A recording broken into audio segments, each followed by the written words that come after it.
Vamos que vamos, queridas crianças do CJB, cá está o tio Renê hoje para falar para vocês nessa aula de número 7 de Bioquímica parte 4. E nessa Bioquímica parte 4 a gente vai falar de proteínas, as proteínas que são muito importantes para a gente. É tão importante que eu costumo dizer que nós somos as proteínas que possuímos. E não é exagero falar isso, porque tudo que acontece em meu corpo, tudo que acontece no corpo de vocês, só acontece se tiver uma proteína permitindo que aquilo aconteça. Eu vou provar isso para vocês no decorrer dos vários slides que eu vou passar para vocês. Então, sem mais demora, vamos para o nosso primeiro slide. Então, pessoal, o que são proteínas? As proteínas são macromoléculas, entenda, são moléculas muito grandes, né? São polímeros, formados pela junção de muitos aminoácidos. Então, costumo dizer que as proteínas são polímeros cujos monômeros são os aminoácidos. Então, vários aminoácidos se juntam a fim de formar as proteínas. Então, se as proteínas são formadas de aminoácidos, então vamos entender melhor esses aminoácidos. Os aminoácidos são formados por um carbono assimétrico, né, que a gente chama de carbono alfa, e ligado, pendurado nesse carbono, eu tenho um hidrogênio, eu tenho um ácido carboxílico, né, uma carboxila, C-OH, também tem um grupo amino, né, NH2, ok? E também eu tenho um radical. Não poderia ser outro nome que não aminoácido, né? Amino e ácido, né? Amino por conta do grupo amino e ácido por conta do ácido carboxílico, tudo pendurado no mesmo carbono. Além disso, o hidrogênio e um radical. Então, isso é uma estrutura comum a todos os aminoácidos. Então, todos os aminoácidos têm essa estrutura. Tio, mas existe quantos aminoácidos diferentes na natureza? Existe 20 aminoácidos. A bem da verdade, existe bem mais do que 20, né? Mas que o mundo vivo utiliza para a confecção de suas proteínas, apenas 20. Então, desde uma bactéria até o ser humano, nós utilizamos apenas 20 dos diversos aminoácidos que existem na natureza. A gente utiliza apenas 20, os mesmos 20, né? Ou seja, isso denuncia que todos os seres vivos têm um ancestral comum exclusivo, né? Deve ter sido esse ancestral comum que escolheu, através da evolução por seleção natural, esses 20 aminoácidos, e a gente herdou essa característica. Mas, enfim, o que eu quero dizer para vocês, que é o que diferencia um aminoácido do outro, visto que tudo isso aqui é igual, né? O carbono, o grupo amino, o grupo ácido e o hidrogênio, o que vai diferenciar um aminoácido do outro é o radical. Então, se eu tenho 20 aminoácidos diferentes, eu vou ter 20 radicais diferentes. Esse radical pode ser desde apenas um hidrogênio, no caso da glicina, né, até uma longa cadeia carbônica. Então, nós temos 20 radicais diversos, visto que a gente tem 20 aminoácidos diferentes, ok? Mas vamos evoluir no nosso assunto. Então, pessoal, e a classificação dos aminoácidos quanto à sua necessidade na alimentação de nosso dia a dia? Então, quanto à necessidade do aminoácido na alimentação, nós temos os aminoácidos essenciais e os aminoácidos naturais. Vamos começar com os naturais? O que são aminoácidos naturais? Aminoácidos naturais são aqueles que a gente consegue produzir. São os 11 aminoácidos que a gente consegue produzir. E por conseguirmos produzi-los, não há tanta necessidade do consumo deles na alimentação diária, ok? 11 aminoácidos naturais ou não essenciais. Mas nós temos também os aminoácidos essenciais. Os aminoácidos essenciais são os 9 aminoácidos que a gente não consegue produzir, né? A valina, a isoleucina, a leucina, a metionina, a fenilalanina, ok? O triptofano, a trionina, ok? Entre outros. 9 no total, ok? O que eu quero falar para vocês é que se esses 9 aminoácidos a gente não consegue produzir, a gente tem que obrigatoriamente adquiri-los na alimentação diária. Como, professor? Comendo proteínas. E aí vem, então, são os 9 aminoácidos que o organismo não produz, tendo obrigatoriamente que obtê-los, né? através do consumo de proteínas. Então é por isso que a gente consome proteínas. A gente consome proteínas para adquirir os 9 aminoácidos essenciais, entenda, os 9 que a gente não consegue produzir. Professor, mas para que eu preciso desses 9 essenciais? Eu pego esses 9 aminoácidos essenciais, juntamente com os 11 que eu mesmo produzo, para eu confeccionar minhas proteínas. Minhas proteínas são formadas de aminoácidos naturais e de aminoácidos essenciais. Se eu tiver aminoácidos naturais, mas não tiver os essenciais, aqueles que eu adquiro, eu não produzo minhas proteínas. E aí, meu amigo, o problema é grande. Como eu digo, muita coisa no nosso corpo é proteína, né? As hemácias são preenchidas de hemoglobinas, né? Cada hemácia, que são os glóbulos vermelhos do sangue, tem no seu interior 250 milhões de hemoglobinas, cada hemácia. E a hemoglobina é uma proteína. Os anticorpos são proteínas. Então, se a gente não consome aminoácidos essenciais, a gente não produz hemoglobinas, pode ter anemia, não produz anticorpos e a gente vai ficar indefeso, né, contra micro-organismos estranhos que possam invadir nosso corpo e assim sucessivamente, ok?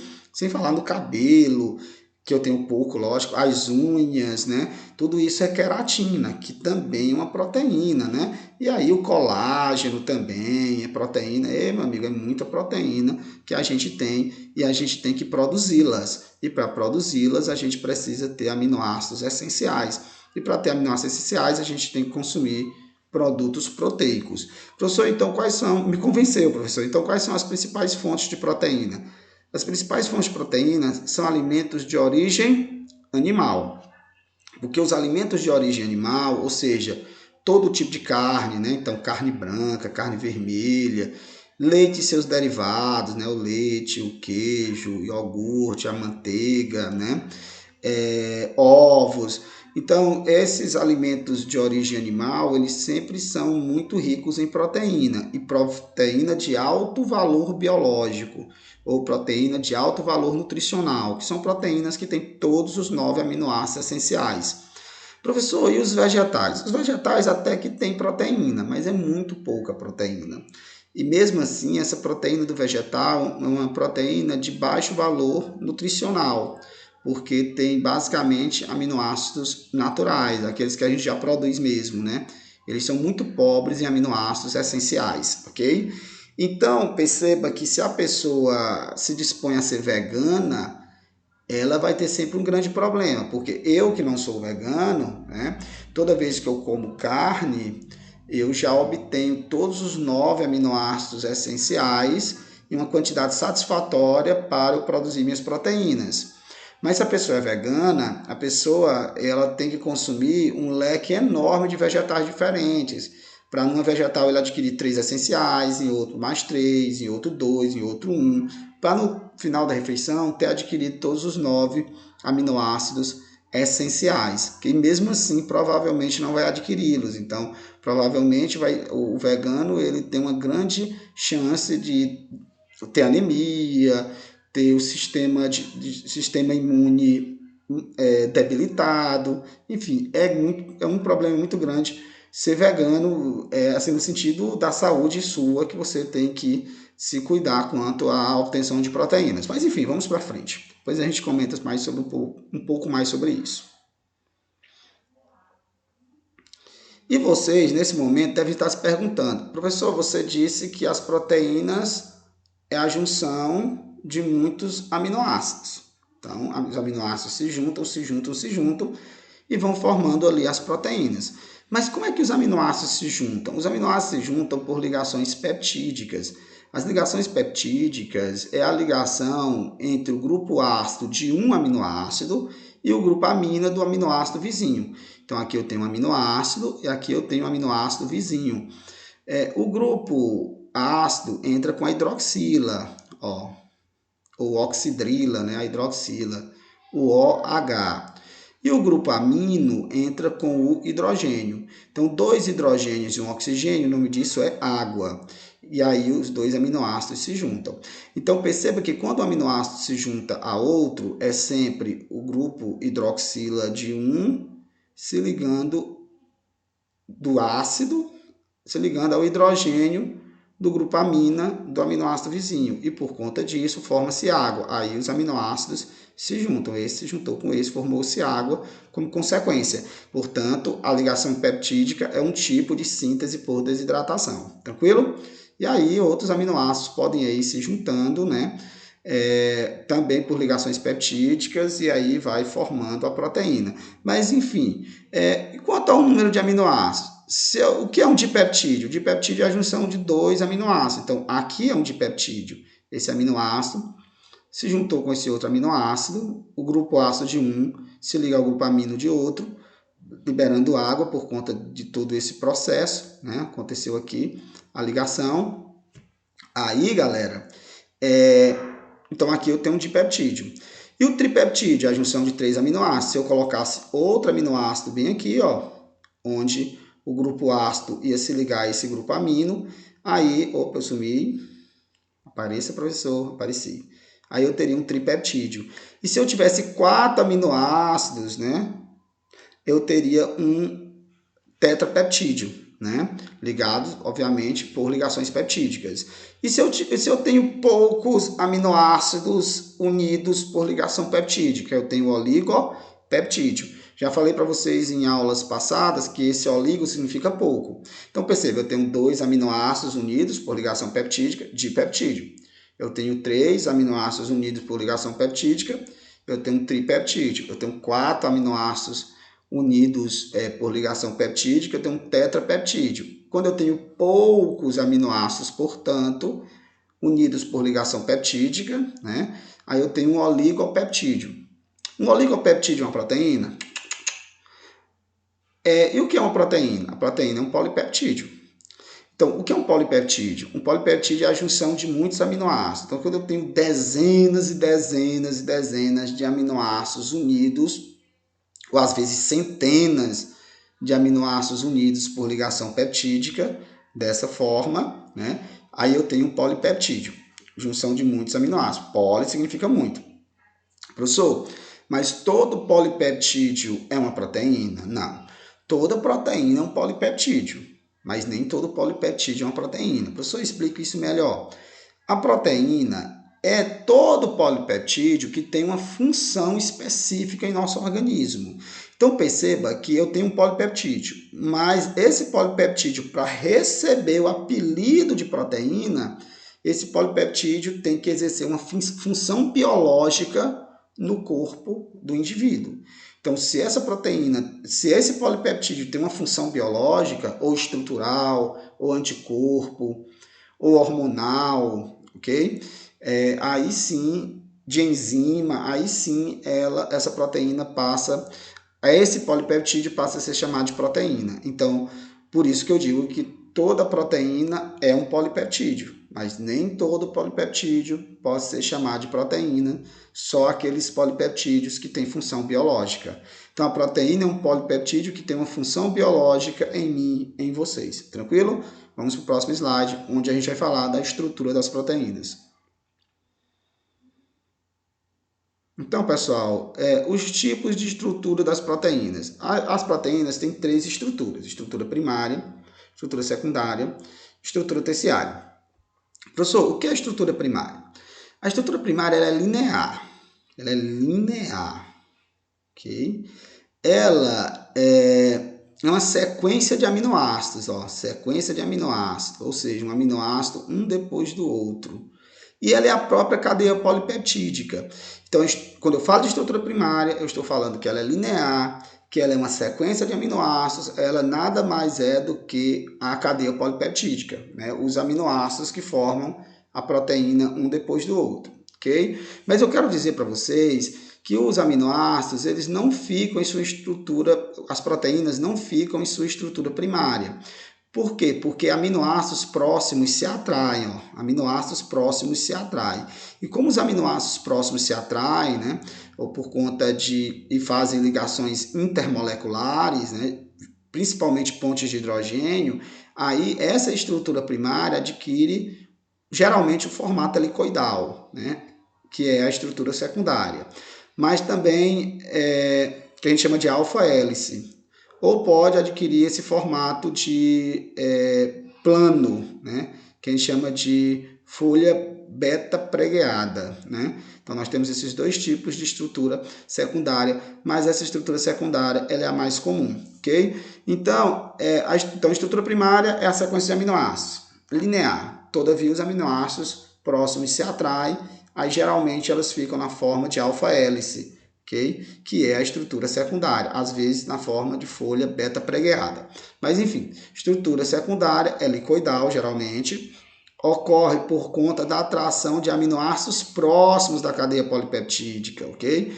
Então, aí forma cachinhos, ok? Mas as proteínas também não estão na sua estrutura secundária, porque elas adquirem uma estrutura terciária. Vamos falar da estrutura terciária, portanto.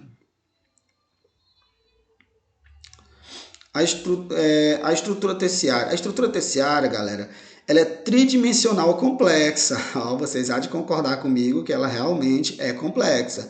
Então, a estrutura terciária é tridimensional complexa e ela ocorre por conta da atração de aminoácidos distantes na cadeia polipeptídica. Então, aminoácidos próximos se atraem e a estrutura primária se forma uma estrutura secundária. E aminoácidos distantes também se atraem, formando ligações intermoleculares. E aí a estrutura secundária dobra sobre si mesma e se linha todinha. E aí essa estrutura secundária se linhando todinha a gente chama de estrutura terciária. Então, por isso que a estrutura terciária é tridimensional complexa. Observação importantíssima, porque a função da proteína deve-se à sua estrutura terciária.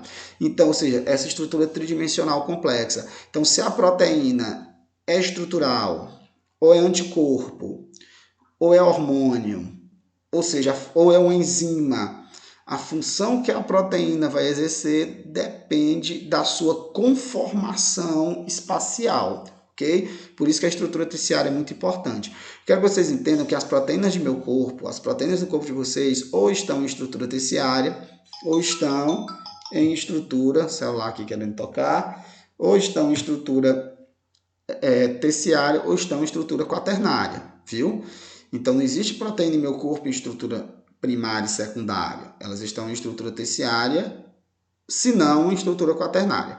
E o que é essa estrutura quaternária, professor? A estrutura quaternária nada mais é do que a junção de duas ou mais estruturas terciárias. Então, duas ou mais estruturas terciárias se alocam, né, se juntam, aí forma a estrutura quaternária, beleza? Então, só para a gente revisar. Então, aqui é a estrutura primária, ou seja, nada mais do que a sequência de aminoácidos, seja aminoácidos um depois do outro, a própria cadeia polipeptídica, esses aminoácidos se atraem, os aminoácidos próximos, né?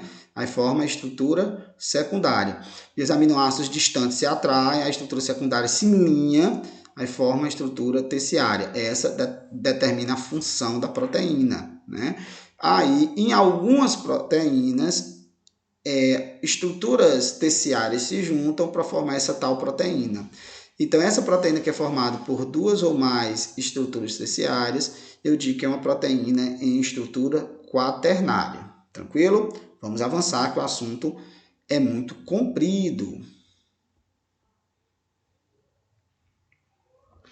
Então, pessoal, agora vamos falar de proteína simples. Eu quero que você entenda que proteína simples é quando a proteína é apenas a cadeia polipeptídica. Então, se a proteína é apenas a cadeia polipeptídica, ou seja, quando a proteína não tem nada não proteico, eu chamo de proteínas simples. Então, proteínas simples quando é formada apenas pela cadeia polipeptídica, apenas pela cadeia de aminoácidos, né? Em estrutura terciária ou em estrutura quaternária. É uma proteína simples. Mas além das proteínas simples, eu tenho as proteínas conjugadas.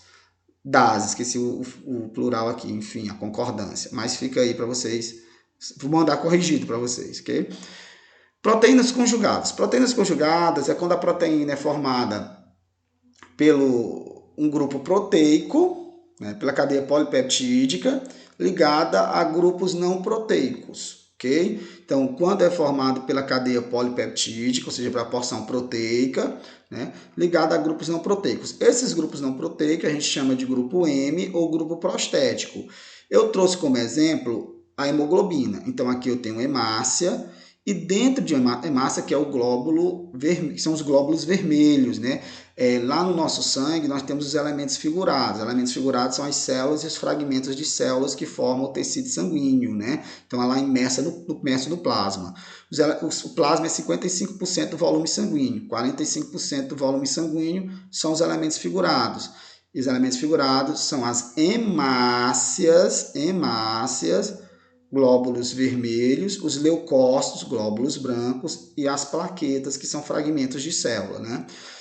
A maior parte dos elementos figurados, mais de 60% dos elementos figurados, é hemácia, tá? Ou seja, a célula que é mais abundante no sangue são as hemácias.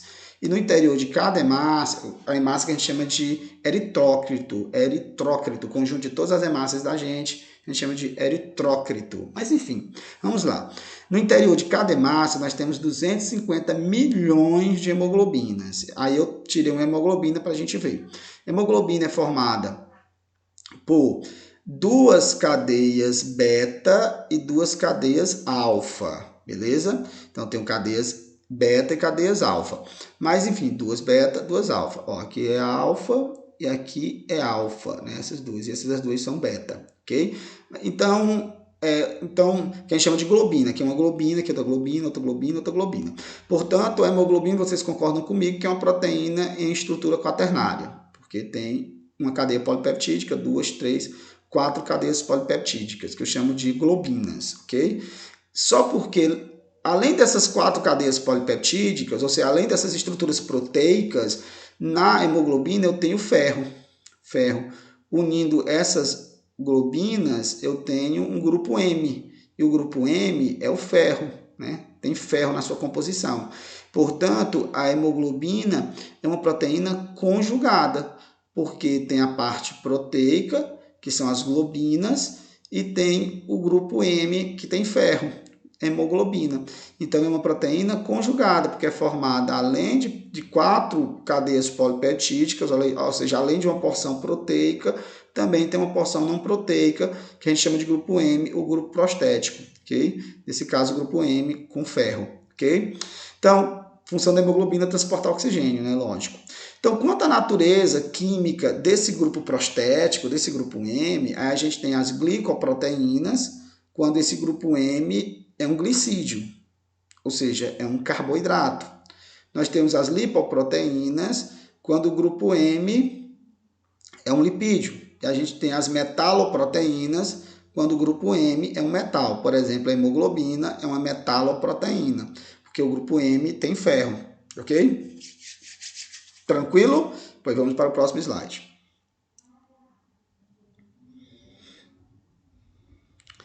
Então, galera, eu quero falar agora para vocês da desnaturação das proteínas. O que é desnaturação das proteínas? É quando a proteína perde a sua estrutura terciária. Perceba que ela está perdendo a estrutura terciária, a estrutura tridimensional complexa, e, consequentemente, perde sua função biológica. Ora, a função da proteína deve-se à sua estrutura terciária. Então, se a proteína desmonta, desfaz essa estrutura terciária, ela, por consequência, perde a função biológica. E eu chamo isso de desnaturação.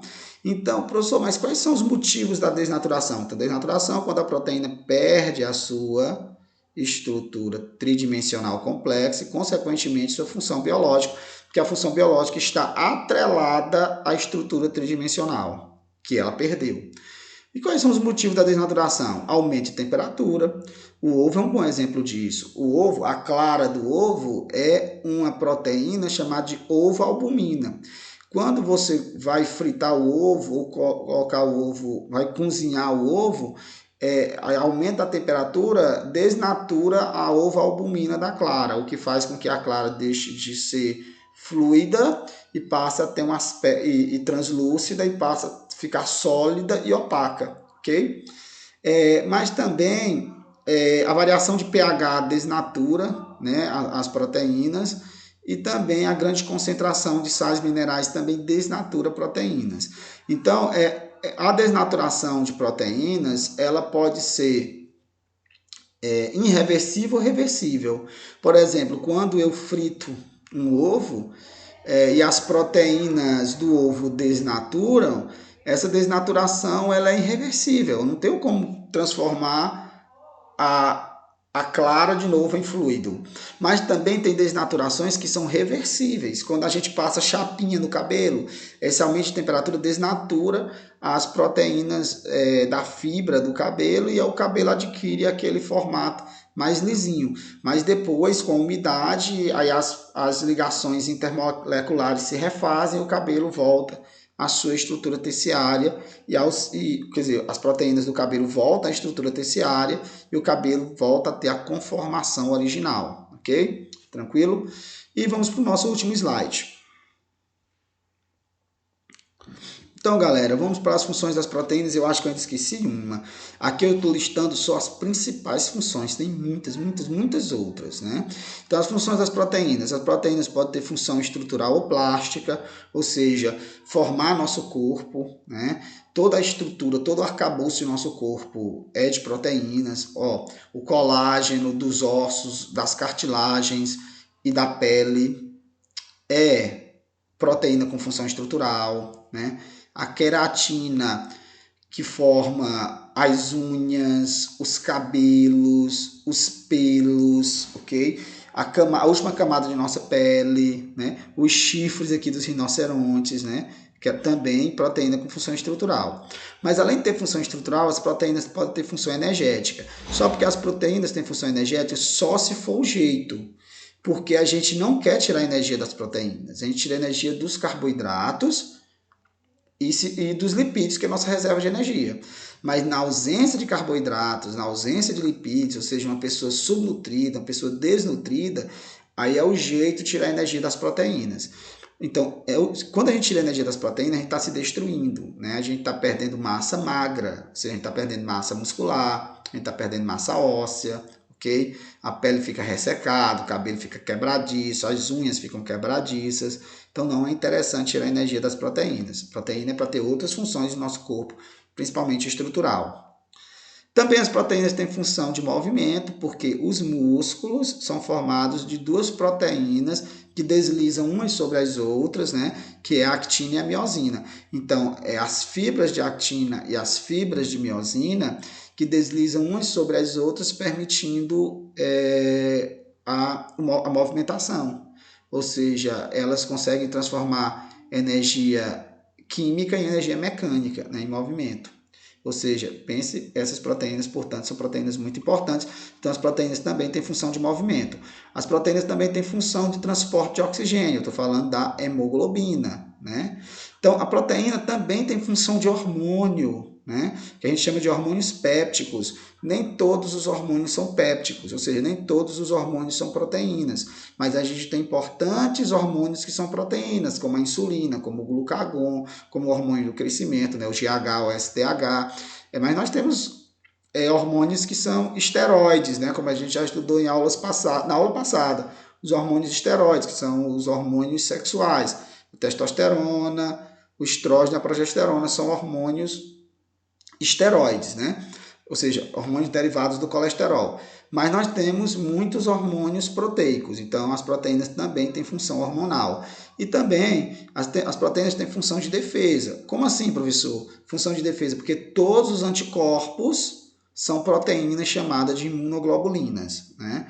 Os anticorpos que defendem a gente contra corpos estranhos, inclusive contra o SARS-CoV-2, né? Causador da doença da Covid-19, o vírus da Covid-19. Então, pessoal, além disso, eu esqueci da função enzimática, né? Então, as proteínas também têm função enzimática, né? Porque praticamente todas as enzimas são proteínas.